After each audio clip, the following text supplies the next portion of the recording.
নমস্কার বন্ধুরা, কেমন আছো সবাই? আশা করি সকলেই ভালো আছো। আবারও একটা নতুন ধাঁধার ভিডিও নিয়ে চলে এলাম। আমার ভিডিওতে তোমাদের সকলকে স্বাগত জানাই। আজকের ধাঁধা টুক বাড়বে সেটা, হবে না কুফল, কাটার শেষে পাবে তুমি শুধুই জল। বলো তো বন্ধুরা, এই ধাঁধার সঠিক উত্তর কি হবে? দেখি তোমরা কতজন এর উত্তর দিতে পারো।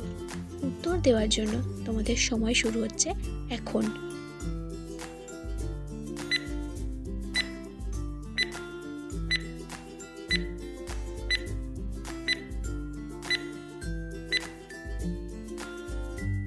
ঠিক বলেছ বন্ধুরা, এই ধাঁধার সঠিক উত্তর হলো পুকুর।